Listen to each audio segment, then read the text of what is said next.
Hello and welcome back to episode 86 of the Engage 8 podcast. I am Josh with my co-host Mike.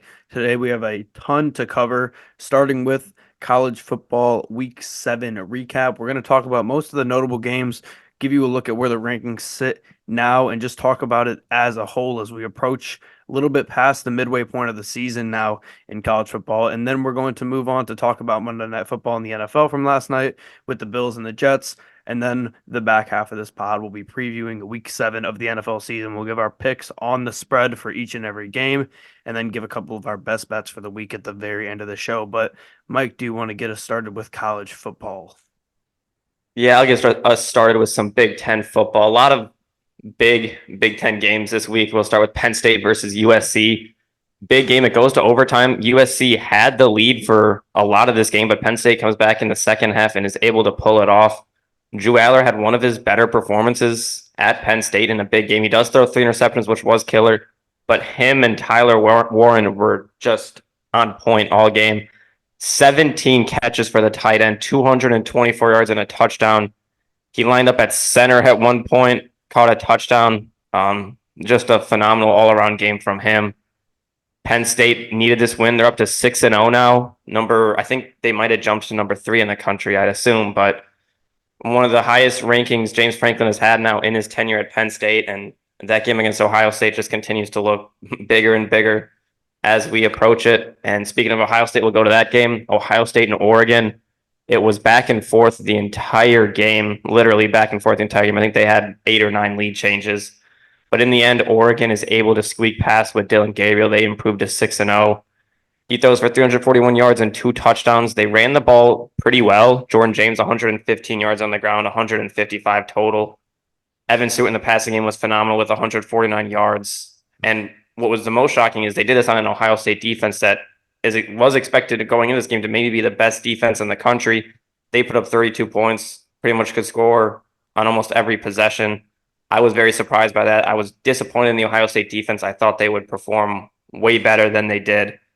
So unfortunate from them. Offensively for Ohio State, they played fine. Will Howard, 326 yards passing, 2 touchdowns, ran the ball for 141 yards as a team. Freshman Jeremiah Smith continues to impress. He had 9 catches for 100 yards. Just in the end, they field goal range, and they had an unfortunate push-off call on Jeremiah Smith, which I think was I don't think that needed to be called. I think they could have let that one go, but they call it. It pushes them out of field goal range. Oregon maybe plays strategically to purposely put 12 people on the field to prevent Ohio State from getting that first down. I think it's definitely possible that they did that. No chance. I think that's It's only a 5-yard penalty. The ultimate that after it happened is Dan Lanning a genius. That was not intentional. I mean, no matter what, it's only a 5-yard penalty. They're still going to be out of field goal range. Right on the border of field goal range. That's the difference. That could have been the difference. I don't think that could have been. I mean, I don't think they were going to kick the field goal from there regardless. I mean, they didn't. They picked up the 5 yards on the scramble, but time had expired. No matter what people say, I know there's a picture of Will Howard sliding with 1 second on the clock. The time had pretty much expired. By the time he started that slide, it was almost at 0. It was just a dumb move by him. Stupid. And Oregon picks up a huge home win. Ohio State now has to pretty much win out, I fear. You got to find a way to still make it into the Big Ten championship. And with Oregon undefeated, their schedule's pretty easy going forward. The Ohio State-Penn State game is huge, and I mean, Michigan, we'll talk about them in a little bit, but disappointing one there. Yeah, I think Ohio State's fine. You beat Penn State, you're going to the playoff because I think they beat Oregon if they get this rematch again. Ohio State should have won this game. They were the better team from the majority of the game, in my opinion. Oregon does have a good fourth quarter, of course, and then that last play from Will Howard was just unbelievable, screaming at the TV, "What are you doing? What are you doing, man?" Like, you can't have that. That's a mistake that can cost you a season. And he's lucky that we're now in the 12-team playoff era. You do this last year and your season's over. So luckily for them, they're going to be fine. That's why I like the playoff. It gives teams room for error. But speaking of Penn State, loved what I saw from Penn State today. Saturday. I have been critical of Penn State so far this year. I thought they played their first couple opponents pretty close for inferior teams, but they go to play USC. They have a very, very brutal first half, and it almost looks like they're about to get blown out by a USC team that's been up and down this year and was sitting at 3-2 going into this game, but huge second half from Penn State. They win this game in overtime, and they look phenomenal. Did you see the Did you see the Colin Coward video? It No. was killing me. He was at Cosm. The Have you seen the Cosm thing in Texas? It's like the Mm. bar with the giant like sphere screen, Oh, and it looks like you're at the game. yeah, yeah. Like He you're on the was there. sidelines almost. Yeah, he was there, and it was at halftime of Penn State USC, and he's like, apologies are not necessary, but they are accepted. I told you these Big Ten teams are going to struggle to go out west. They can't deal with Hollywood and the bright lights and social media." And he's like, "The game halftime, Penn State's already out of it," and then just a brutal comeback for him. That it was like one of the douchiest videos you've ever seen. And I mean, I actually like Colin Coward, but it was just hilarious to see. Bama plays South Carolina super, super close. South Carolina recovers an onside kick late, gives themselves a chance. They just couldn't score there at the end. They honestly probably should have had this one. Bama almost lost their second straight game. This one at home against South Carolina, who South Carolina, Kentucky, just even Florida too. Just a group of SEC teams that can beat anybody and can lose to anybody. It's truly remarkable. Moving on to Florida here, Tennessee beats them in overtime in a very, very weird game. Tennessee gets shut out in the first half in this one for Florida. I believe Mertz is out for the year, correct? For Florida? I I, thought so. I forget. I'm trying to pull up the stats for this game, but yeah, yes, I believe he Sig is. yeah, 20 CL. Yeah, so that's brutal That's for what I him. They thought. almost win that game though. Florida up and down. They're sitting at 3-3, staying in the SEC. LSU gets a signature win here in overtime against Ole Miss, who Dart said it after the game. You got to win out now. Like you lost to Kentucky at home. You go into LSU, a game that you had for the majority. You blow it late. You lose it. Now you have to win out. They already used their two losses that they're given with the 12-team playoff. You're given the two. Once you get to three, you're putting yourself at risk. So they at this point have to win out. And looking at Ole Miss's schedule here, they have OU at Arkansas, Georgia, Florida, Mississippi State. That Georgia game is really, really tough. But if you win that Georgia game, you're sitting at a two-loss team in conference play. You're going to need some help, of course, as a two-loss team in conference play. You probably won't make the championship, but if you can win out here and you beat that Georgia team, these other teams, I don't see them losing to Oklahoma, Arkansas, Florida, or Mississippi State. But you got that winnable game at Georgia, and we'll see what they could do. But they have to be better. It's been a tough past few weeks for them. Yeah, it has been a tough past few weeks for them. And for LSU, ever since that early season loss to Notre Dame, where they kind of blew the game late, they've been the team beating teams late. They came back in this game, got a touchdown late, winning in overtime. It wasn't A LSU. very, It very was USC. impressive. It was USC. It wasn't Notre Dame. Notre Dame Yeah, was USC. Yeah, A&M. USC. That's right. Yeah. Yeah. So they come back in this one. We saw it against South Carolina. They came back late. They do that again. So big win for them. Alabama, South Carolina. Like you said, South Carolina had multiple chances to win this game. They recovered the onside kick, but Alabama's defense really stiffened up. They put pressure on Sellers, and he was unable to get them in field goal range. So good for them there to get that win. In the Red River game, it really wasn't much of a rivalry game at all. The start of this game started a little slow for Quinn Ewers in his first game back from injury, but as the game went on, Texas's defense just shut down Oklahoma and Michael Hawkins Jr. They couldn't really move the ball at all. They had multiple chances on plus territory to start the game and still couldn't get in field goal range. Texas blows them out 34-3. Just a big win for Texas to continue to look. They look like the best, in my opinion, by far. Very impressive from them. Last Big Ten game, I guess I'll talk about here. We talked about Oregon. We'll talk about their opponent next week, Purdue. Illinois, number 23 team in the country, going against maybe the worst Big Ten team here. And they were in a dogfight this game, 50-49. Very shocking. Illinois has a good defense, so Purdue putting up 49 points is very shocking. Ryan Brown, freshman quarterback, comes in and just has a phenomenal game. 297 yards passing and 3 touchdowns. In the running game, he has 118 yards. Very impressive from him. Maccabee for Purdue ran the ball well, 102 yards. By far, Purdue's most impressive game of the year. Their offense looked good. Their defense obviously didn't, giving up 50 points, but good for Purdue to have that game and maybe get a chance for a trap game against Oregon at Purdue on Friday night. So we know what Purdue does. Hopefully we can possibly see them do that again. Kansas State, Colorado. I don't know how Colorado does it. We've been very high on this Kansas State team all year. We've talked about them and Avery Johnson, how we think they're a very solid team. Colorado looked good in this game. They were down, came back, took the lead. but Kansas State gets a touchdown late to win it. Colorado continues just play thrillers. I feel like every game this year for Colorado, whether they're playing North Dakota State or a ranked Kansas State team, the games are just incredibly fun to watch. They do lose Travis Hunter in this game to injury. Hopefully he can be back next week, but didn't even get any receptions in this game. So hate to see that. And the last game, just want to mention Ashton Genty again. Has maybe his least, I don't know how to explain. He had 30 carries, 217 yards, and a touchdown. Rushing does have a touchdown receiving. I don't want to say that's a down game for him, but it almost has been so far this season. Only 7 yards a carry. He's just so good and continues to be the Heisman favorite, in my opinion. Yeah, you mentioned it with K-State. I don't really have much to say about Colorado, but I'm looking forward to November 30th. K-State, Iowa State, the last game of the year in the Big 12. That's going to be a huge matchup. I think we're at the point where it's those two teams and BYU for me are the three teams to beat in the Big 12. It's going to be one of those three teams that comes out on top. Right now, it's looking like Iowa State. Their defense has been really good. Their secondary is fantastic. K-State runs the ball really well. I think that's a matchup where I know they might struggle to pass the ball in that game, K-State, but they're going to be able to run for the most part and do what they need to do to control the pace. And that Iowa against Iowa State, I think they can win that game.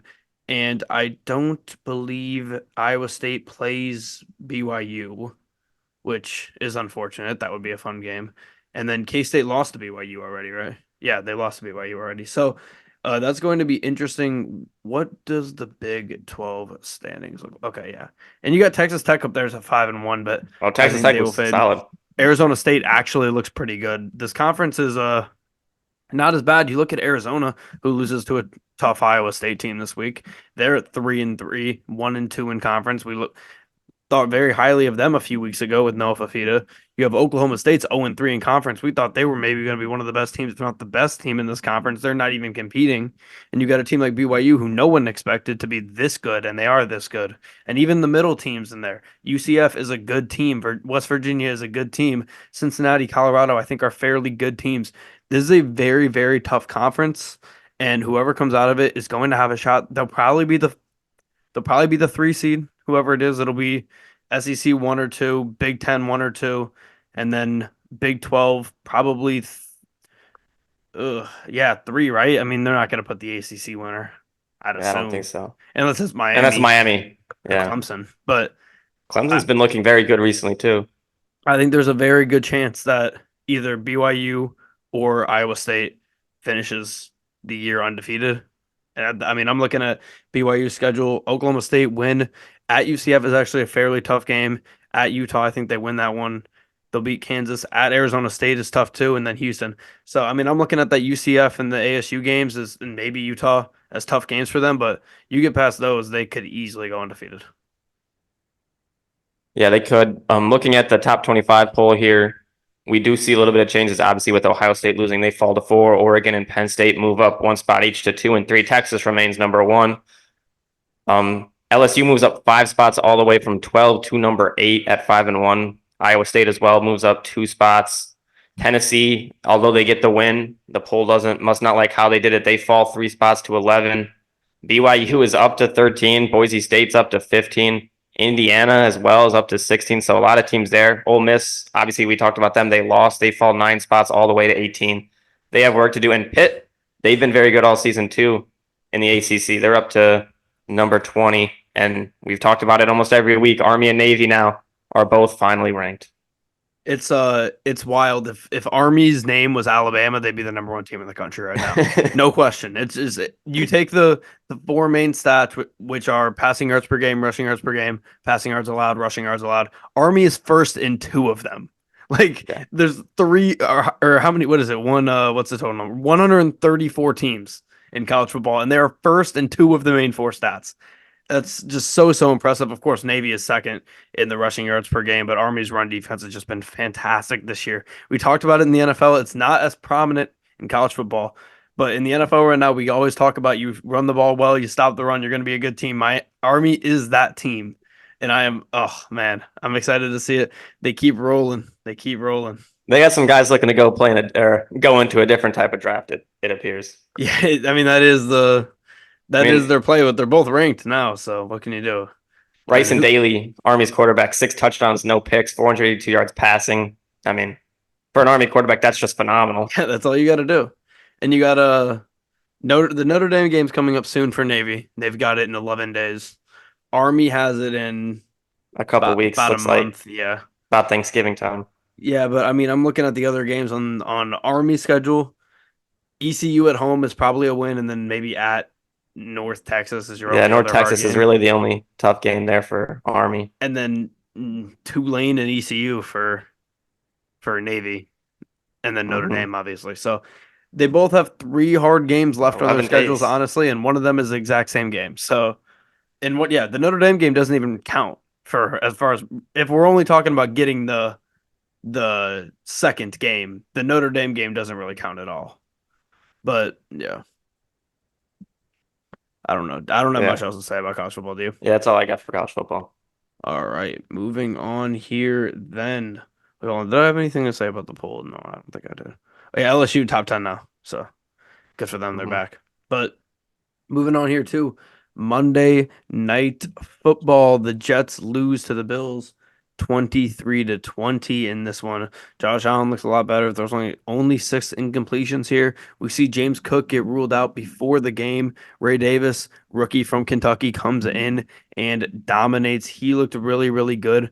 Brees Hall didn't look as good as his stats might look like he did. He had he had a long run that really extended his rushing yards per attempt in this one. But regardless, he still was solid against a Bills defense that I do have question marks about. I'm sorry, I do. I can't overlook it.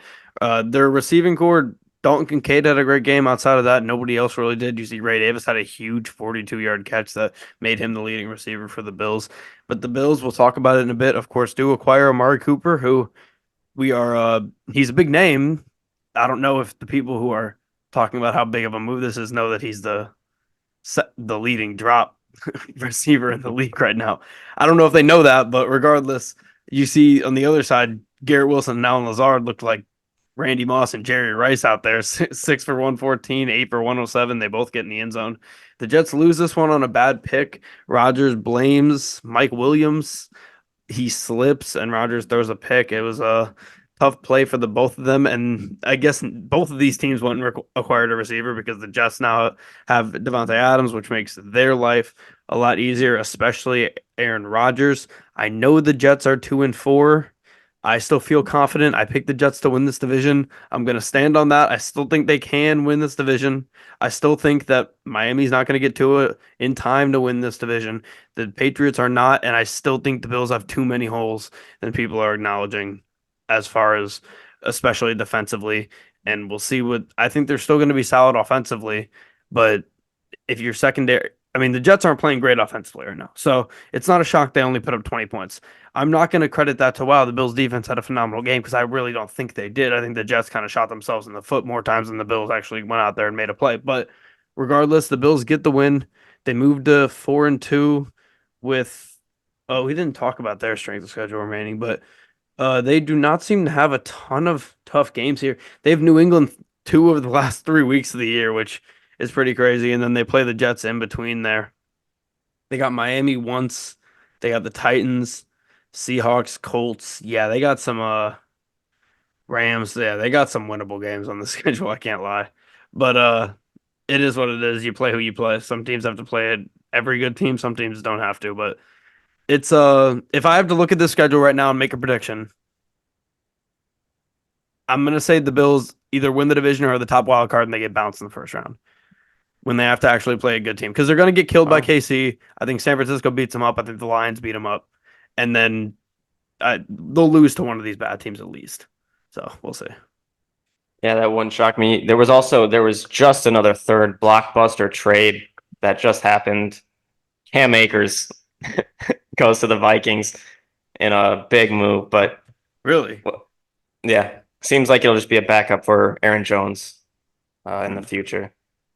I think that makes sense. The so Texans have running future backs. starter of the Minnesota Vikings, Aaron Yeah, for Jones. a couple weeks. Or, I Yeah, mean, Cam Akers.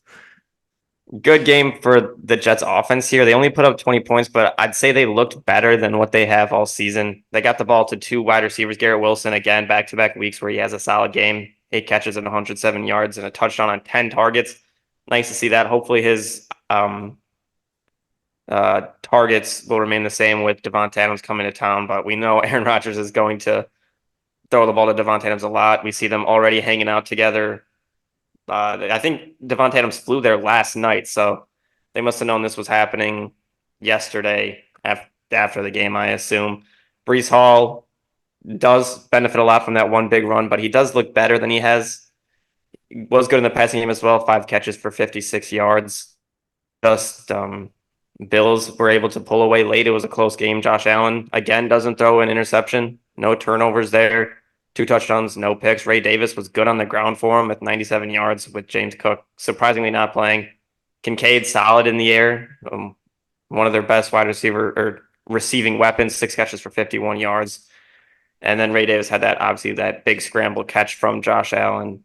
So big win for the Bills. They get 2 games on the Jets now. And after looking at their schedule, they do have it pretty easy outside of those back-to-back weeks with the Chiefs and 49ers. That's going to be rough. And then the Lions late in the season. So I think I could still see them stealing one of those 3 games and probably falling in one of the other games. I mean, they still got to play the Dolphins. Tua will probably be back for that game.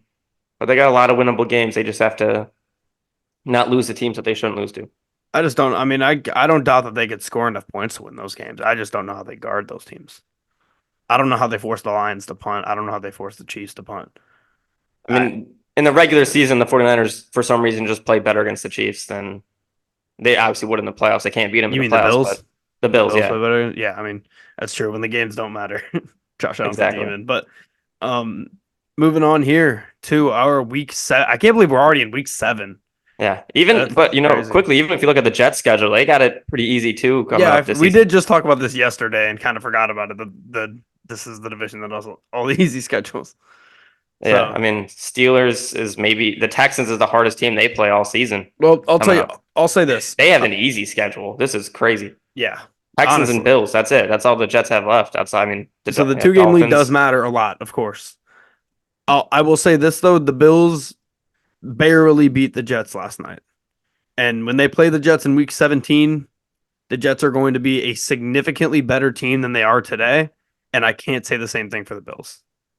So we'll see what happens late in the season. But that game might not even matter. The Bills might already be up by enough by the time that game comes around. But Could be. we'll see. And then they'll easily win the game after that if they need to. So Dolphins have a chance. I mean, if Tua can come back next week to put themselves back in this, though. I agree. I mean, it would be crazy if after everything that happened in the first 6 weeks of the season, if still those 3 teams all make the playoffs. That'd be crazy. Yeah. But we'll see. I know I saw Mike McDaniel get on there, and I guess we're gonna talk about the Dolphins in a bit. But he was like, "Yeah, Tua will not be playing this week. He's even though he's on like his 3rd week of IR. Like obviously he's not playing this week, but he felt the need to let us know that. So that kind of makes me think he might be coming off IR. They think he's coming back next week. So Really, is that what they're saying? yeah, That would be that's crazy. what I saw in my research, at least. They got to do what they got to do then. But we'll get to them a little bit later. We'll start with Thursday night football here with the Broncos and the Saints. Spencer Rattler, game 2 against a pretty good pass defense in the Broncos, at least what we expect to be a pretty good pass defense. They had some issues last week, but overall, I think they are a good unit. Denver's run defense is just okay. This is an opportunity to lean on Kamara in this game. The Saints, in those first couple games, they were able to get him involved a ton. They haven't been able to get him as involved as of late. And I'm not sure. I'm assuming Olave is not going to play in this game in concussion protocol. I, We I can't assume that too. you can't really know at this point on Tuesday as we're recording this, but I'm gonna assume he doesn't play. Rattler was okay versus a Buck secondary that is okay, not a great unit, and they just didn't have any run game there. I think he's going to be able to have a decent amount of success in this one if they can get Kamara going. I think we'll have a lot of options in the play action. Saints secondary was very good against Tampa. I think they're going to have that same success against Bo Nix. We saw Bo Nix really struggle with that offense against the Chargers defense last week, which the Chargers defense is a good unit, but I think the Saints can be as well. Denver has not ran it so well this year. They're going to have to run it really, really well to win this game. This is the 2 best red zone defenses in football in the Broncos and the Saints, but New Orleans is much better in the red zone on offense. I think this is a very low scoring game, but the Broncos offense is going to struggle to score more, and NOLA is just a tough place to play. So as much as I love the Broncos, I'm gonna have to go Wow, with the switching up. Spencer Rattler Saints at +2, which Switching up means you on the have to take the Saints. Broncos. Yeah, I was going. This is one of the tougher games for me to pick this week because I'm not a fan of either of these offenses right now. We've talked about the Saints having a good secondary, but they have struggled just overall as a defense to really stop it. Broncos can't run the football, the Saints can. That's what I was leaning towards. No Chris Olave, he's got a concussion, he's probably out. Rashid Shaheed also picked up a knee injury that could force him to miss this game as well. So a lot's going to be on the back of Alvin Kamara. They're going to have to run the ball very well. Neither team is great in the pass rush. Broncos defense has been good. They struggled against the Chargers last week. Their offense has been up and down overall as a season. Bo Nix has had his good moments, had some bad moments. The fact that they can't run the ball is what concerns me the most, though. I like the Saints running the football more. And the game is in New Orleans. That makes me want to pick Seattle, but we've been opposite every week. I don't think I'm going to switch that now. I'll go with Broncos -2.5. I was flip-floppy on this one too, but I don't know. We'll Maybe see what Rattler's happens got as it something up gets his sleeve. closer. Him and the guy we're about to talk about had their first starts last week, and neither of them looked that bad. And I kind of like them both a little bit, which is crazy to say at this point in the season that I like Spencer Rattler and Drake May. But moving on here to the London game, Patriots at Jags. It's it's insanity to see the Jags as 5.5 point favorites against anybody. Honestly, they're heavy favorites. They're taking what this line tells me, and I know Vegas doesn't like the Pats this year. I get that. And honestly, they kind of like the Jags weirdly. But they we saw it last week with the line, how it moved all the way to the Bears being underdogs. They like the Jags. They like the Jags against the Colts. They like the Jags at multiple points this year. It's interesting to see. And we're seeing the Patriots open up as 5.5 point dogs here. They're trying to say that this jet lag situation and the flying to London is worth multiple points. I don't know if I believe that fully. This is the worst red zone offense versus the worst red zone defense in the league. Something has to give here. This is the second start for Drake May. As I mentioned, he looked solid last week against the Texans defense, who we both raved about and have been for the past few weeks. The Jags do have the advantage of the second week in London, but I don't know how much I'm going to value that on the spread.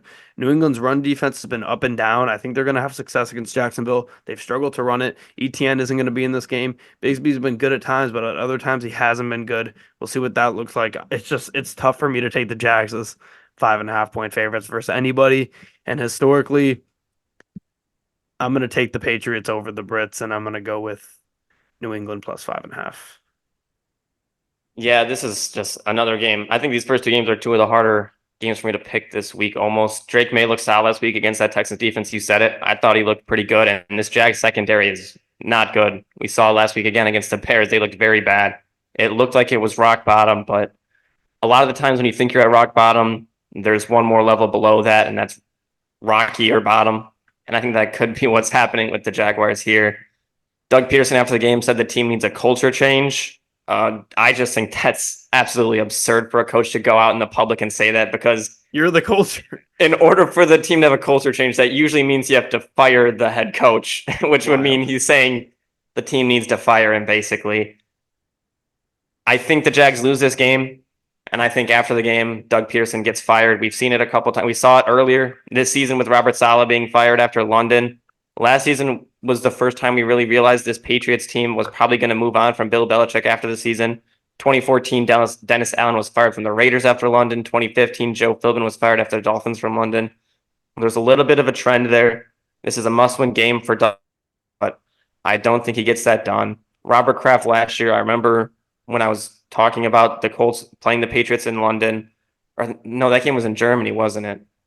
That game was in Germany. Was it? I thought Germany was the Chiefs and the Dolphins, I thought. I think the Colts played in Germany. They both played in Germany? Yeah. But I know Robert Kraft really wanted to win that game overseas. I think he's probably really going to want to win this game in London. So I am going to go with the Patriots as underdogs again. I've picked them as underdogs a lot this season. I'm going to continue that. It hasn't been successful for me. There's just no way I could pick myself betting the Jags as 5.5 point favorites right now with the way they've looked. Yep, Frankfurt Stadium. Colts 10-6 beat the Patriots last year. Yeah, that was an electric game though. Yeah, 10-6. It was 7 points in the first quarter to three for the Colts, and then nothing happened in the second and third quarters, and then 3-3 in the fourth. That Yeah. was a brutal, brutal Guard game, that but was a Gardner Minshew special there. yeah, that was something. But No JT. moving on here to a game that should be way more electric. Lions at Vikings. This is a monster game for the NFC North here. The NFC North currently has the top four teams in the entire NFL in point differential, which is just absurd that that is the case. The Lions go into this game minus Aiden Hutchinson, as we know, but coming off of the best game of the year for them as a unit. Vikings are coming off of a bye. They should be ready for this game. They should be probably looking at film from the Lions for the past 2 weeks. They should be ready for this one going into the game. The Vikings' strength has been their pass rush. Although they have a good scheme, it's just really hard to get to the Lions. It's hard to get to Jared Goff. The Lions block so well. Kevin Zeitler looks like it. The Lions knew mid-year last year that they were losing Jonah Jackson, and that was something that we looked at for 2025 and being like, "Oh my God, that's going to be a problem." Kevin Zeitler's been better than Jonah Jackson was last year for the Lions.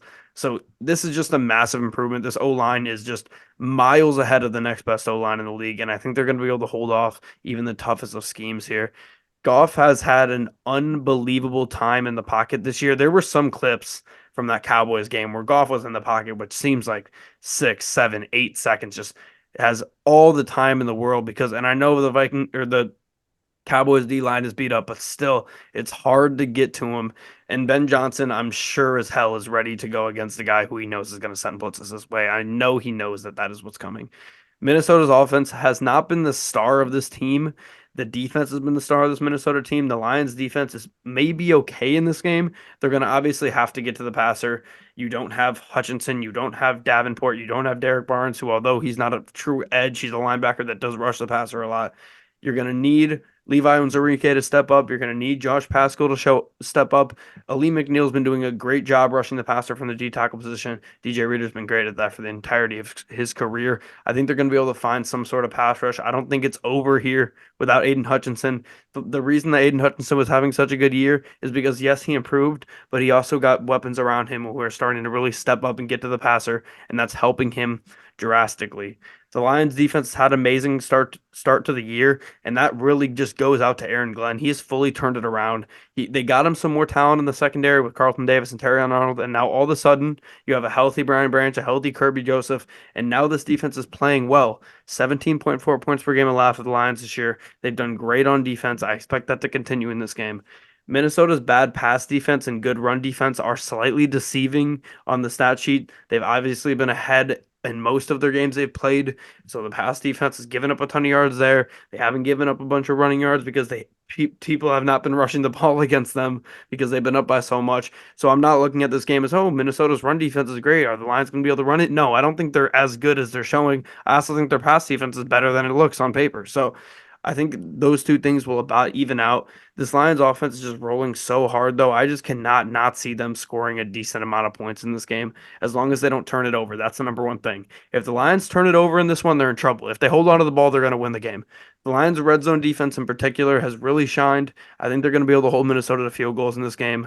Glenn has been scheming very well on his blitzes. It's been a team effort getting to the passer. I think they do that in this one. I'm going to take the Lions plus two. Yeah, two of the hottest teams in football in this game. Obviously, though, you talked about the Lions. We talked about on the recap. They lose Aiden Hutchinson for this season. He has been basically most of their pass rush, 7.5 sacks of their 15 so far this season, was leading the NFL in sacks. So a big loss there. They're going to have to find a way to get towards Sam Darnold and at least try to throw him off a little bit. Their pass defense has been bad. It's been getting better overall as the season goes on. Carlton Davis, it looks like he did clear protocols, so he should be good to go in this game. They're going to need him. Justin Jefferson, in the last couple seasons, has really kind of owned the Lions. But in those last 5 games, the Lions have won 4 of their last 5 versus the Vikings. They've covered as underdogs in 8 straight games against NFC North opponents. And getting the Lions as underdogs this season, I feel like is not going to happen maybe again this entire season. So I'm going to take them while I can. For the Vikings, they're coming off of a bye. That's nice, but I think this offensive line for the Lions is something you can't prepare for. The run game you can't really prepare for until you're on the field, and at that point, they're still going to probably run the ball down your neck. I'm going to take the Lions as underdogs almost any time I can get them, and I'll take them here at +2. You got to, and Sam Darnold's going to be tested in this one. I forgot to say the Lions are the number one team in forcing tight window throws right now in the league. They're at 27.9% of their throws forced are tight window throws. Baltimore's second with 22.9, so a 5% difference there.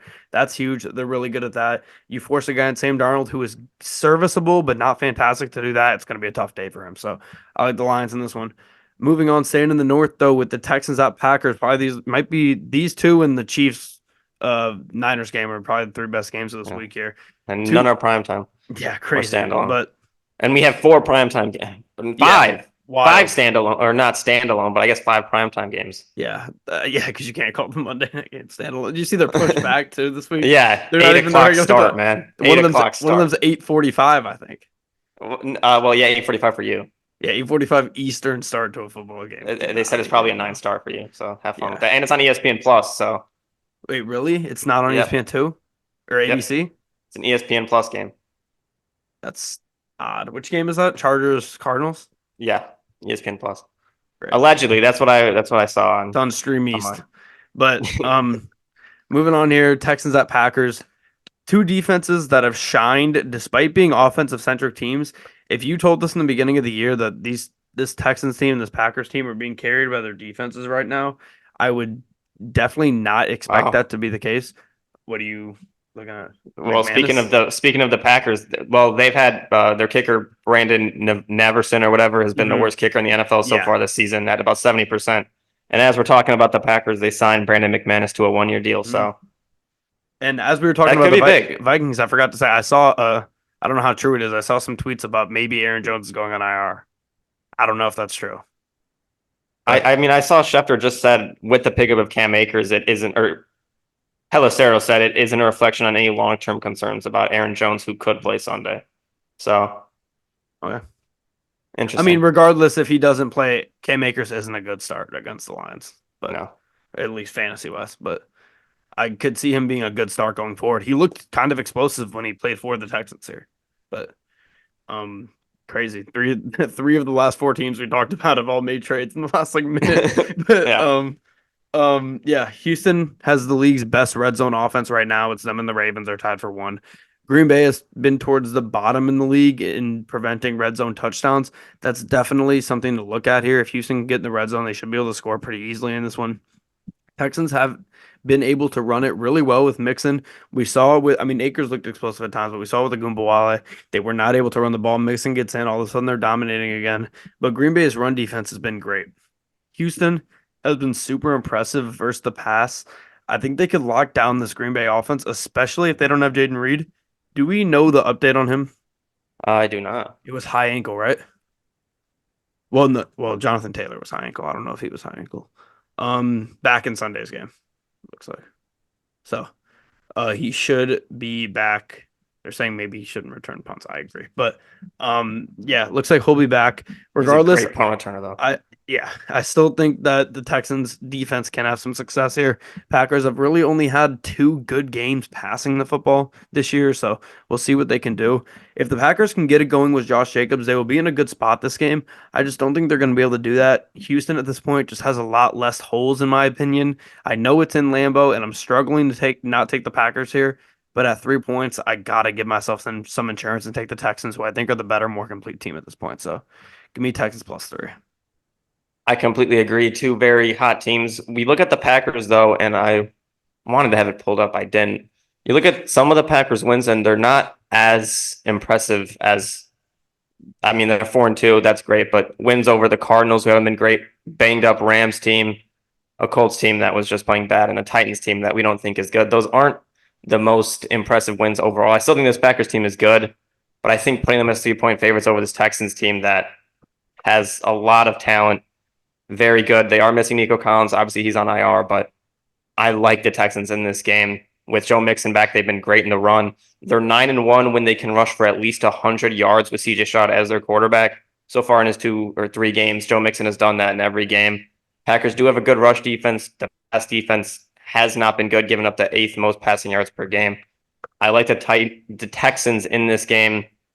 The weather right now in Green Bay is very cold. That would be bad for Houston going to a cold weather already. But on Sunday, it's supposed to be pretty nice, about 75 degrees. So that shouldn't be an issue. I like the Texans in this one. All right, moving on here to Titans at Bills. We just talked about it. Buffalo traded for Mark Cooper. Who knows if he'll play? And like I said, at this point, I can't justify saying that this changes this team. I went on a huge rant about it yesterday about how I don't think one player changes the team, and especially not with the league's leading drop wide receiver. But we'll see. Maybe he'll turn it around. Maybe it was just Deshaun Watson, but it's hard to explain that to an extent. Buffalo's defense has really struggled versus the pass. Who knows though if Levis will do anything? The Colts secondary was horrible going into that game last week, and Levis couldn't throw for 100 yards. So who knows if we'll do anything? Buffalo has to rely on the pass offense and their red zone offense. The Titans are number one in pass defense and number four in red zone defense. Their defense has been pretty solid to start the year. Even Harold Landry, this D line, is able to get some pressure. The defensive unit's been pretty solid. Their offense has just been so bad that it's dragged them down so much. The Buffalo run defense is up and down. Tennessee's been running it fairly well with Pollard too. So really, they just have to figure out how to pass the ball, and it's just they're so bad at passing the ball that it's held them so far back despite being successful in many other parts of the game. Titans pass rush has been fourth worst with just 9 sacks. Do you know who the worst team in pass rush by sacks is? Like the least amount of sacks in the league? Colts? Mm-mm. Oh, we A haven't team had a you sack wouldn't in expect. 2 weeks. NFC team you wouldn't expect. Okay, it's so they have a good pressure, but they don't get sacks. No, Is that what it is? just Or straight up just sacks. straight up sacks? Just straight up sacks. They I only feel have like 5 sacks, the team that I'm talking about. 5 sacks in the year. Eagles. No. It can't be the Niners. No, it's Atlanta. Atlanta only has Atlanta. five Oh, you know sacks what? I in the think I year, saw that. Yeah, which is pretty crazy. But especially uh, since they've just picked up Judon. You think? exactly. But the Titans have not been great either, even though Harold Landry's been solid. They've been getting pressures. They just haven't been getting sacks. I think the Bills have blowout ability against bad secondaries. We saw it against the Jags. They blew out the Jags.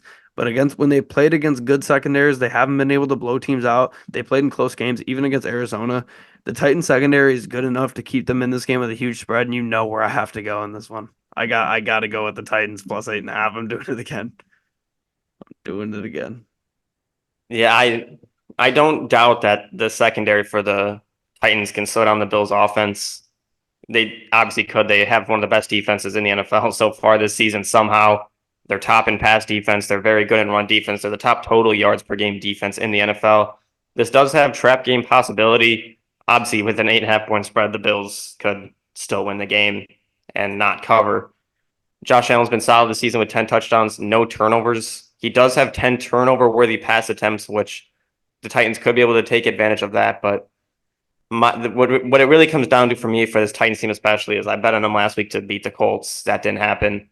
It's just their offense is just it's not it right now. Will Levis obviously has been terrible. Brian Callen I don't think has been a good coach for him. He's kind of degressed Will Levis a little bit. They have the weapons. They have a okay offensive line. They almost have an okay run game. They just somehow just cannot keep the ball going. Just too many turnovers with Will Levis passing. And I think Sean McDermott could force Will Levis into a couple turnovers, maybe get a forced fumble somewhere. Can't, just like I thought with the Jaguars, I can't see myself picking this Titans team. And although I know it is such a big spread, I am still going to go with Bills minus 8.5. Bills could have been 100-point favorites in this game, and you would have taken the Bills. I mean, I feel like I have to be pretty positive. I feel like you have to be worse betting the Bills than me. Well, probably. Yeah. I mean, because they're not I a you know what horrible I can team. look at it. I can look at it right now. Let's Have see. you ever not? I know for a fact I've never 0 not and bet the 1, Lions. 0 and 1. We're both 0 and 1 on the Bills. I'm gonna assume I'm worse. They're I four and have the two. win with the Bills there. I have the win with the Bills there against the Jags, so that's 2 in a row. We both bet Ravens, obviously, so I still am. You got me with the Texans plus 1.5, so I'm back to only up 1, and I think I got it last week. So I'm better betting the Bills. I only have 2 losses or 1 loss total betting the Bills. So You've only bet against them once this year, right? The Ravens.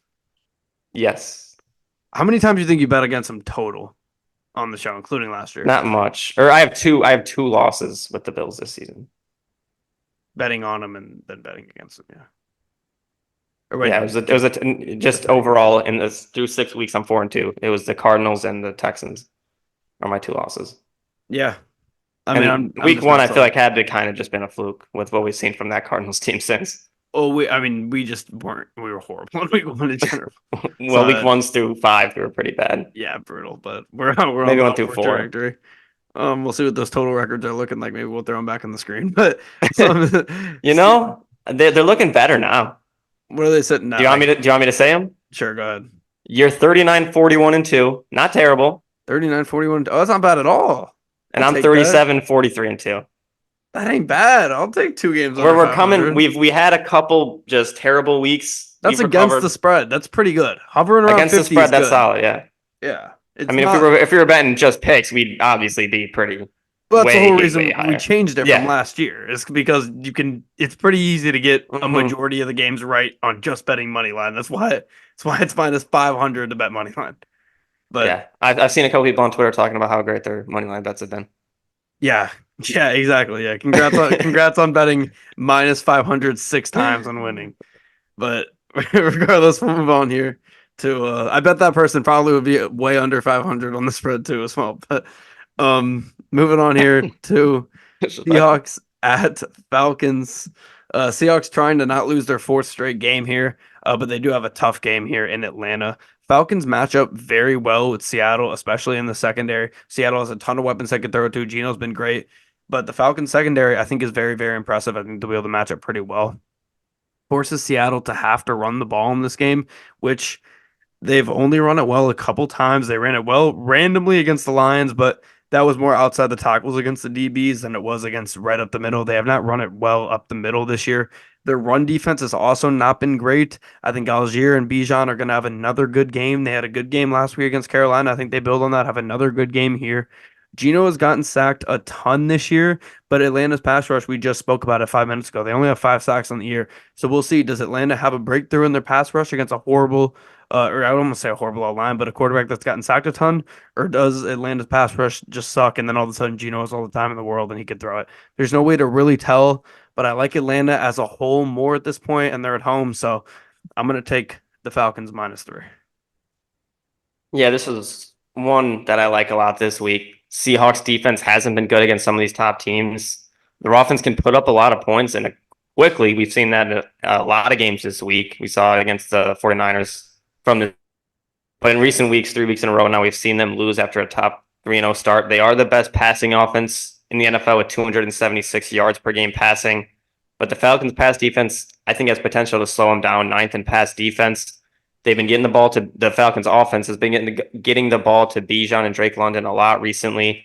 Algier and Mooney have also been just great compliments to Bijan and Drake London. They still have Kyle Pitts there as well. This offense has looked better and better every week. Their rushing game is up to 142.7 rushing yards per game. They can run the ball good. They can pass the ball good. And their defense, their secondary especially, is very solid, can slow teams down. If that pass rush can get going, this Falcons team can be very, very good. But in this game, I do like the Falcons -3. They're one of the teams right now that's kind of flying under the radar that has looked like one of the better teams overall in the NFL. Yeah, no, I agree, but we'll move on here to a couple teams that haven't. Bengals at Browns. Um, a lot to talk about here. The Browns may Quite the have, opposite. yeah, the Browns. I'm gonna turn this around for the Browns here. Maybe some addition by subtraction with Amari Cooper, less drops. I know you have maybe less weapons now, but The biggest um, addition by subtraction would be taking the quarterback out, but a we're not hundred going to do that. percent, 100%. But they're not going to do that. They're too in deep already. So we just have to live with the fact that he's going to be there, and whatever you can do to try to make that a little bit easier, you're going to try to do. Cleveland's run defense has struggled a bit this year, but their pass defense has actually been solid. It matches up pretty well with the Bengals. We'll see if that is just a fluke and the Bengals can cook on them like they've cooked on almost every team, not named the Giants and the Patriots this year. We'll see what happens with them. I think they match up fairly well with the Bengals. Bengals defense somehow stopped the Giants last week. It was kind of a mystery how that happened. I think even the Browns can do better than DJ and company did last week, but that's also not saying much. Maybe they'll do the exact same. Cincinnati's run defense is very bad. Maybe the Browns will have the chance to finally have a good run game for the first time this year. And coincidentally, Nick Chubb is back this week. So that kind of works itself out. The story of this game will be how much or how little success the Bengals have offensively. If they can go put up one of their 35-point games, there's no chance in hell, no matter who the Browns are playing, they're putting up 35. So if the Bengals can go put up 35, it's a wrap. But regardless, I just cannot justify taking a 7-point away favorite with such a horrible defense in a division game. So I'm going to just keep betting on the Browns, and we'll see how it goes. But I cannot justify taking the Bengals as a touchdown favorite on the road. Yeah. Last week was your first win betting on the Browns. I just took a Yep. look. So maybe the tides are turning. Yep. Overall, the Browns against the spread this season are 2-4. Not great, obviously. Amari Cooper gets traded for a third-round pick. We talked about that earlier. It's crazy that just a few years ago, the Browns traded a sixth-round pick to get him, and that was in some of his first year with the Browns. He was still very good. So interesting by Jerry Jones to give him up for a sixth-round pick. Oh man, Jerry, as maybe he just wasn't competent enough. I don't know. Browns offense obviously been terrible this season. Have yet to score more than 18 points in a game so far this season. Have scored 16 or fewer now in 4 straight games. Obviously, they're 1-5. They've been 0-2 at home, getting outscored 32-54 in front of their own fans. And the main part of that has been their quarterback play. Deshaun Watson's not been good. Has yet to throw over 200 passing yards in a single game this year. Only thrown above 65% once. And has just one game with multiple touchdown passes. You said it, for me, their only bright spot really for this Browns offense is the fact that they get Nick Chubb back. Nick Chubb's going to have to carry a lot of weight in just his first game back from a gruesome knee injury that is career-ending for a lot of people. I just can't justify betting on the Browns personally. The Bengals defense looked better last week. We've kind of been, we haven't thought that downly of the Giants offense. They've been all right. They were able to slow them down. It was the best the Bengals defenses looked all season. Trey Hendrickson was good. I think he's going to have to continue that against this Browns O-line that has not been good so far this season. I think Henderson and Hubbard could each have a good game here and cover the spread. I trust the Bengals offense to get back on track and have a big game with Chase and T. Higgins. So I'm taking Bengals -6.5. All right, moving on here to Eagles at Giants. Thomas is out for the year for the Giants, just got announced. He was having a pretty good year for them unexpectedly, but very unfortunate that he now has to miss the year, and it changes this Giants team offensively. Giants should have covered last week against Cincy. They played so well defensively, should have covered in that game. And Cincinnati's offense is much better than the Eagles' offenses at this point. I think we see another dominant game from the Giants defense. I I don't want to start throwing out top fives, but the Giants are there for me right now on defense. Like they are probably around 10, I'd say, defensively. Nobody was stopping this Bengals team really offensively. And then the Giants come out there and they stop them. We'll see how if they can continue that. I'm not going to go because it's much harder for me to have a team where I probably ranked mid of the league, maybe 20s of the league, to put them in the top 5, top 10 defensive teams in the league. It's hard for me to do that after just a few games, but if they can continue this, I could definitely see that. I think the Giants make this just a murky game. Neighbors should be back for them. I mentioned last episode how important he is to this team. He's going to be back, the league's target leader in targets per game. He will be back. DJ and company should have had more success versus the Bengals, like I said, but I think they find some of that success here against a bad Eagles secondary. I know the Bengals secondary is bad too, but I think they figure it out here in this Eagles game at home in a division game. I think the last game was a fluke for the Giants offense. I think they should be okay versus bad defensive teams like the Eagles. The Eagles just make too many mistakes.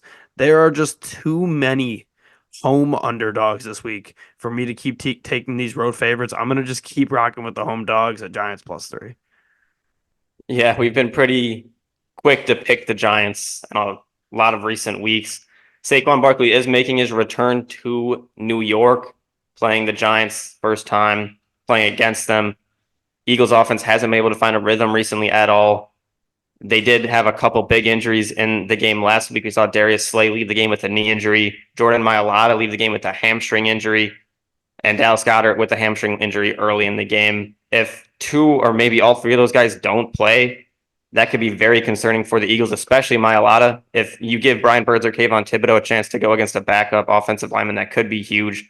We've seen Dexter Lawrence be phenomenal this season. This Giants pass rush is just very good. Struggled maybe week 1 or week 2, but ever since they've been one of the best pass rushes in the NFL. This Eagles team is 3 wins. They've squeaked by in basically all 3 of those wins. And if you give a quarterback just a little bit of time and they can carve up this defense. We've seen the secondary hasn't been very good. They've got a lot of young guys. I think they could get better as the season goes on, but with Malik Neighbors returning, I think this Giants pass offense will be solid. They still got Wan'Dale Robinson. Darius Slayton's looked very good these past couple weeks. I like the Giants as well at +3. Their offense disappointed them last week. I think this week they have a chance to get going again. It's a home game. I love their pass rush to get to Jalen Hurts and just throw him off as a whole. So Giants +3. All right, moving on here to the Dolphins and the Colts, the final game from the 1 p.m. slate. Dolphins are coming off of a bye, but still no Tua for them. As you said, he might be coming back a little bit later. Looks like Anthony Richardson will be in for the Colts, barring any type of setback. I looked as deep as I could look for the Taylor injury. All I'm seeing is it's a high ankle. You never really know with that. He could play. He probably won't play, but he says he feels good, but you never know how good it is. He's a huge difference maker. He's one of those guys that completely changes how this offense looks. If he's in the game, I feel it a lot different than if he isn't in the game. Miami's defense started out hot, but they fizzled off a bit the past few weeks. Despite my concerns with Anthony Richardson, I do think he will be fine versus this defense, and he looked good for those first 2 drives before he got hurt against the Steelers, which is a good defense. Or was it the Steelers? It was the Yeah. Steelers, right? Yeah. Anthony Richardson has a lot to prove after the past few Flacco games here. I think he's probably got a chip on his shoulder. Maybe he could have played last week. They decided not to play him. We'll see how he feels.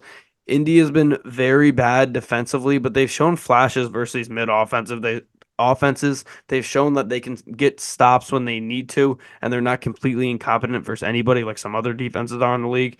India struggled in the red zone defensively, but Miami just cannot score in the red zone. They haven't been able to this year. I like the Colts at home here at -3. Yeah, I think the biggest thing for this game is you said it. I think Jonathan Taylor, if he plays, I love the Colts -3. If he doesn't, I am a little concerned. The Colts are going to have to run the ball on the Dolphins if they want to win this game. The Dolphins secondary has been solid. I think they're top 5 in pass defense in total yards. If they aren't there in the runs, I think if the Colts can run the ball, they will win this game. The Dolphins, with no Tua, their offense obviously won't be as explosive. The receiving weapons aren't going to get the ball as much. We saw last time we saw them play, they played the Patriots in a 15-10 win, very low scoring, 2 bad teams. Overall, they ran the ball 41 times, limited passing as much as they could. The Colts defense hasn't been good against the run. It hasn't been good against the pass. If the Dolphins can run the ball in the Colts, they could make turning. This is a win the Colts really want to have and kind of need to have. A win for the Dolphins here would be absolutely huge going into possibly getting Tua back in the lineup. Anthony Richardson will most likely play, barring a setback. I think JT should be good to go, though. Him and Anthony Richardson were doing an event today at Dairy Queen, and he said he's just going to see how he feels in practice on Wednesday. So that's the big thing. DeForest Buckner also could return to practice this week and rejoin the lineup. That would be huge for the Colts. They need to get him back to develop some sort of pass rush. I don't think they have had a sack in about 9.5 quarters. That's been very concerning. Getting him back would help that a lot. Back-to-back week, the Colts have had to play a team coming off a bye, which isn't great to have. Their defense can force takeaways. If they can get Huntley to force a turnover or 2, that could be huge to winning this game. But I think the biggest thing is for Jonathan Taylor to play. And if he does, I'm easily taking the Colts -3. And I'm going to go thinking that he will play this week. So I'll take Colts -3. Okay, moving on here to the first of 3 4 o'clock games with Panthers at Commanders. Washington proved a ton to me last week against Baltimore. I raved about them. Washington gets to head back home and has a layup here in a game versus the Panthers. The Panthers defense, how bad the Panthers defense is not being talked about as much as how bad their offense is because of the quarterback controversy, because of the questionable receivers at times. But They're 23rd against the pass, 22nd against the rush, 31 in the red zone, and 31 in sacks. So this defense is doing absolutely no favors to their offense. And Washington is an offensive juggernaut. And I think this can be a minimal punting game for them. I could see this being a game where they go out and just score on every drive. They found a way to score against a good Baltimore defense. So this should be an easy defense for them to score on. Carolina, they're sticking with Dalton. I still don't like that decision. I'll come on here and say that every single week. I don't like that decision. Washington's defense reminds me of the Jags at this point last year, where it was like, wow, the Jags secondary, we didn't expect them to be this good. On paper, they don't look great. And then I remember 6, 7, 8 weeks into last year, it's like, oh, wow, the Jags are statistically in the top of the league in their secondary. And if this unit can end up being good, this is going to do wonders for this team. And then they kind of just fell off a cliff at the end of last year. And it didn't matter if their offense was good or great or horrible. Their defense just kind of fell out of nowhere. And I kind of expect that to happen to the Commanders. I don't think they're going to have as big of a fall off, but I just don't think they're going to continue to be as dominant as they have been throughout the first few weeks of this season. With that being said, though, I still like them to cover in this game. I still like them at -7.5. I just have some concerns that maybe their defense won't be as good as it's been going forward. But hey, you never know. Dan Quinn is a great defensive coach. I completely agree. I can see this game being a minimal punting game for the Commanders. They played the Ravens close, only lost by 7 points. Their defense did give up 500 yards of total offense, but the Ravens team as a whole is just their offense is almost unstoppable right now. There's really nothing they could have done to stop them. I wanted to see if the Commanders will have Brian Robinson Jr. back. I meant to look that up because that would be big for the run game. It does. I guess we probably won't know until Sunday, it seems. I still like the Commanders in this one. It concerns me that it seems like 90% of the bets are on the Commanders -7.5 spread. This is a game I wouldn't have been looking forward to at the start of the season, but now it's how great the Commanders have played. I would like to see their offense go out and have one of those games again where they don't punt. I think that could happen. Jaden Daniels is going to have a lot of time to throw the ball in this game. The Panthers really aren't going to put too much pressure on him, even with the Commanders not having a great offensive line. So I think he's going to be able to carve this defense up, and I like the Commanders -7.5. Okay, moving on here to Raiders at Rams. Rams are coming off a bye here to play a bad Raiders team. If the Rams lose this one, they may move to my dead teams list that currently sits at 6. They're on that level where they could get there. This should be a home game for the Raiders, and Sean McVay is 4-3 coming off a bye with the Rams, and all of those losses against coming off the bye have been against good teams. The Rams have a horrible run defense, and the Raiders have a horrible run game, so something has to give there. Either the Raiders are going to find some success, or the Browns are going to figure out how to stop the run. One of those two things are going to happen. The Rams are just not there yet. I think the Rams will be there when they get their guys back, but they're still down Jackson. They're still down Avila from the first weeks of the season. They're still down Cup. They're still down Nakua. They probably won't get any of those guys back this week. The only chance of a guy they have getting back is Cup. The other three have no chance of coming back this week. And that's just a very, very big problem for them. I really, really do not like this Raiders team, but I just don't think the Rams are good enough to be 7-point favorites at this very moment. So I'm going to reluctantly take the Raiders +7 here. Yeah, this is a tough one to pick. AOC's first game back as a starter last week wasn't great. The whole Raiders team didn't look good at all. They do finally get over the Devontae Adams drama by trading him. They're going to play a Rams team that's coming off of a bye. You said it, Sean McVay's 4-3 coming off of the bye. He's 1-2 in his last 3. Those were against good teams. The Raiders have lost 5 straight at SoFi, with the Rams possibly getting Cooper Kupp back this week. Kyren Williams has looked good this season. I like the Rams to win this game, but I agree. I think this is a big spread. I'm going back and forth, but I think I'm going to go with. You know what? I'm going to go with Raiders +6.5 as well. I think that's just too big of a spread. Oh, it's 6.5 for this now? game. Yeah. I thought it was 5.5, and no, so I was going 7. back and It's forth. 7 Oh, it's 7? at -110. Is it not? Yeah, I'll take Raiders. I'll take Raiders +7 then. Or no, it did move. I think. Yeah, I didn't refresh. It's +6.5. Yeah. All right. I don't know if any of these other lines have moved then. I assumed it was updated, but I guess I needed to refresh my page. I've had DraftKings open for a while. So. Mine automatically updates, so. So I mean, we didn't mess up any of these other ones, right? No. 7.5, 3-3. Okay, cool. Moving on here to the Super Bowl rematch. We teased it a little bit earlier. Chiefs at 49ers. Chiefs are coming off a bye, and they're a dangerous team coming off a bye. With Andy Reid, he's going to have a huge playbook ready for this game. He's been thinking about this game for a couple weeks now. I'd be scared if I was the Niners. San Francisco has been mid at defending the pass. They're going to have to figure out how to defend the pass this game against the Chiefs and company. San Francisco's run defense has been fantastic, and I think they can stop Kansas City's run game. I really do. And if you do that and you force Mahomes to have to pass every play, you make it a lot easier on your defense on the back half when they know what's coming. Kansas City's run defense has been great. It's going to be interesting to see if San Francisco continues their success.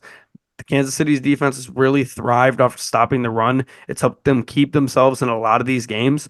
The Niners are just a team that you cannot count on stopping the run as your strength going into the game.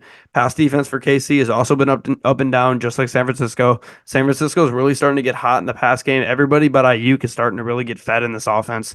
It's a home game for the Niners. I think that's very important. I'm very, very torn on this one. This one is my hardest game of the week to pick, but I'm going to go with San Fran -1.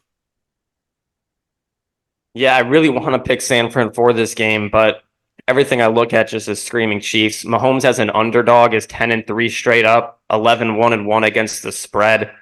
Last time he was an underdog was the Super Bowl, and the Chiefs did win that game, obviously, against the 49ers. And I took the 49ers like a dumbass there, too. Yeah. Chiefs offense, last time we saw them, they played the Saints, which have a good secondary. And, well, we keep saying they have a good secondary. They looked very good. Kareem Hunt ran the ball well. Juju Smith-Schuster went off. The Saint Andy Reid, like you said, 21-4 off of the bye. He's a phenomenal coach coming off of the bye. The 49ers will not have CMC. Jordan Mason is still a little banged up. It's a secondary that's struggling. I think Mahomes just has a big game. Chiefs defense is better than the 49ers defense. They'll be able to slow down Brock Purdy a little bit. He's going to want revenge. This Niners team is going to want revenge. They have a chance to do it at home. But with all those, with Mahomes against the spread and Mahomes being an underdog, I just kind of have to take the Chiefs +1. All right, moving on to Sunday Night Football here. Jets at Steelers. Steelers may start Russell Wilson, and I just hate that for them. I really just hate it. Fields has been so good with the football. It doesn't make any sense to bench him here. The Steelers are at their best offensively when they can run the ball well. They ran it really well last week against the Raiders. They're not going to run it well against the Jets this week. Steelers offense as a whole, I think, just struggles in this one with Russell Wilson. Makes no sense to try to integrate him back into the offense out of nowhere when Justin Fields was playing completely well and the team had a good record. Jets will not run the ball well in this game. They haven't ran it well basically all year outside of a little bit in this Bills game on Monday. They're not going to run it well here, but first game, usually first game after a trade doesn't matter to me much. It's a short week. Who knows if Adams will even play in this one? But Adams and Rodgers already have a connection that runs very, very deep, especially when you include Hackett in that combination with those two. So it's not going to be an adjustment period for those two. If Adams plays, I think he'll be effective. I think we see an even lower scoring game than Vegas thinks in this one, and they think it's going to be a low scoring game. If they went with Fields, I'd probably go Steelers, but because they didn't, out of pure spite, I'm going Jets. -1.5. I feel pretty similar about that as well. Makes no sense for me to switch up the quarterback right now while your team was winning, and on top of that, going against a very good defense. Fields has been good. He hasn't been great, but he's been good. He's got the team wins. He's thrown for 1,100 yards, 5 passing touchdowns, only 1 interception, added 231 yards on the ground, and 5 rushing touchdowns. His QBR hasn't been great, 20th in the NFL in QBR at 54. They do rank 28th in passing yards per game and 20th in points per game. But their run game has looked better. He's been great in the red zone for them. It helps their offense with that mobility a lot. And their offensive line has been banged up. He's been able to bail them out with his legs multiple times. I just don't like this move. And I think this could hurt. I think this will hurt their offense for this game. I think the Jets offense, they looked better last week. Garrett Wilson looked good. Allen Lazard looked good. Breece Hall looked better. They are going against a good defense, but I think they're going to continue looking better and better every week. Rodgers getting more and more comfortable. The game is in Pittsburgh, but I like the Jets to come out and win this game as 1.5-point favorites. All right, moving on here to Monday Night Football Game 1, Ravens at Bucks. Tampa Bay's run defense has been great for them. They're going to need that run defense on Monday night. Tampa Bay's secondary has had a ton of question marks. I think we see another phenomenal Lamar Jackson game in this one. Baltimore, like I said, is tied with Houston for the best red zone offense in football right now. Baltimore does struggle versus the pass, and they struggle in the red zone on defense. Tampa Bay should be able to score in this one. I think we see a super high scoring game. Tampa Bay should be back to its not running the ball well ways versus the Ravens. They haven't ran it well for most of the past few years, and the Ravens are dominant on the run. That's going to make it a lot easier on their secondary, knowing that they're going to have to dominate the pass. And we've talked about it. I mean, Lamar against the NFC, there's no question Mhm. here. Gotta take the Ravens. Gotta take a -3.5. Even though I tried to stay away from some of these road favorites, I'm starting to take a few of them here late. Yeah, I always like seeing Lamar when he gets to go against these NFC teams. It makes the picking the bets pretty easy for me in these games. This Ravens offense has been the hottest in football in recent weeks. I saw them put up 500 yards last week. They can run the ball every play and win games, but they don't have to. Lamar, back-to-back weeks, he's thrown for over three. I think he could make that 3 weeks in a row. And if they don't, they can give the ball to Derrick Henry, and him and Lamar can just run all over him. Lamar, you just said it, he's great against the NFC, 22-1. I cannot bet, even with the spread being 3.5 points, I can't even take the chance to bet against him against the NFC. We saw the Bucs offense look great last week. They're going against a defense like the Ravens that has been susceptible to the pass, but I just don't think they're going to be able to keep up. The Ravens are going to control the time of possession like they have all season. You don't want to play the Ravens right now, and I'm taking Ravens -3.5. Okay, moving on here to the final game of our preview. Chargers at Cardinals. Cardinals have a very sketchy run defense right now, and it's very scary for them to be in the spot against the Chargers here. Chargers are one of the more run focused teams in football. It helps them cope with a mid wide receiver core. They open up a lot in the pass game because they can run it so well and they run it with ease. I don't see how this Cardinals defense stops the Chargers, honestly. I think the Cardinals defense has kept them in some games, and if they can't stop them in this game, I don't know how they're going to be able to keep their team in this game. Chargers defense has been number 8 versus the pass, number 6 versus the run, and number 8 in the red zone this year. They should feast on a really struggling Arizona offense over the past few weeks. I think we see a lot of Kyler Murray running for his life in this game. He might put on a show because sometimes he does that and puts on a show, but I think this is just about as bad of a matchup as it gets for Arizona. Anytime that they're playing a dominant defensive team who could also run the ball, that's the worst matchup for them, and that's exactly what the Chargers are. So I'm gonna end on the three straight road favorites here, taking the Chargers -2.5. Yeah, this is another tough one. The Cardinals, I want to think this Cardinals team is very good. We've seen them look good at some points in the season. They're 2-0 versus the NFC West, 0-4 versus the rest of the NFL. But their defense has been pretty bad, giving up the sixth most points so far in the NFL this season. I don't know if Marvin Harrison will play. I would doubt it coming off of a concussion. He is questionable. And this Chargers defense, you said it, giving up the fewest points in the NFL. They've been very good. The Cardinals have scored 14 points or less in 3 of the past 4 weeks. I can see that continuing with how this Chargers defense has played. They have a great pass rush, and Harbaugh and Jesse Minter just have this defense playing very good.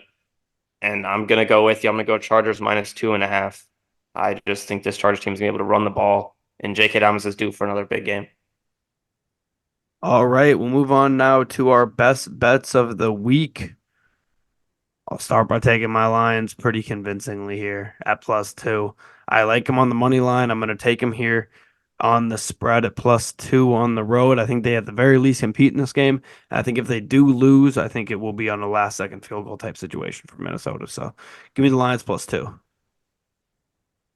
Yeah, for my first best bet, I'm going to go with so many options. I'll go with the Falcons against the Seahawks. I think they're gonna be able to put up a lot of points. They've been playing very good recently. Oh, Lions just made a move. Not a move, but a Lee McNeil 4-year extension. Wow.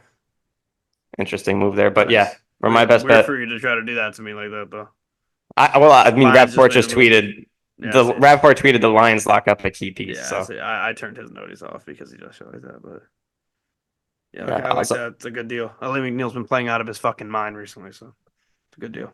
so my first best bet, I'll take Falcons -3. All right. I will go with um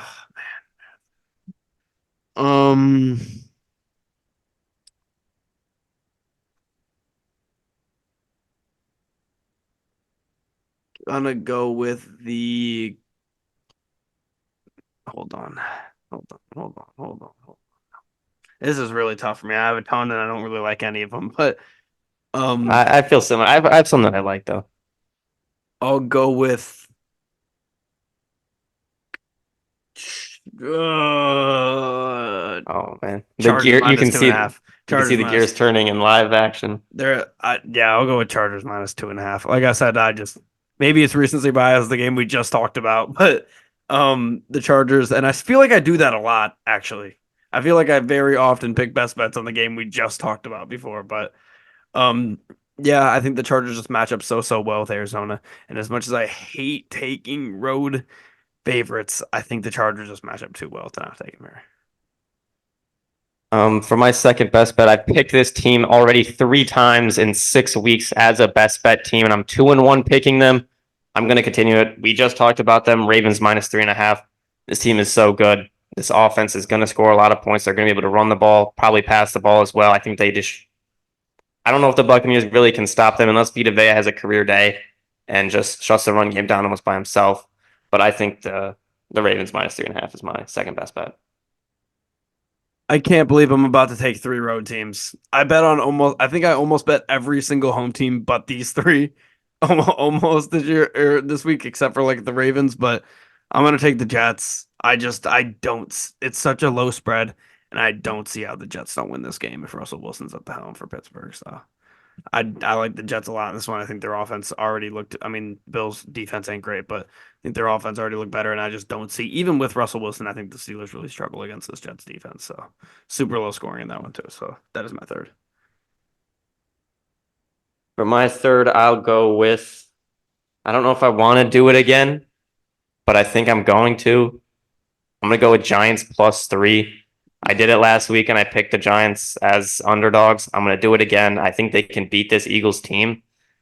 The Eagles haven't had really a convincing one yet. The Giants are getting Malik in New York. They have a chance to kind of get, I wouldn't say get revenge on Saquon, considering they're the one who let him go, but they get to have a big home game here, and I think they can sneak a winner.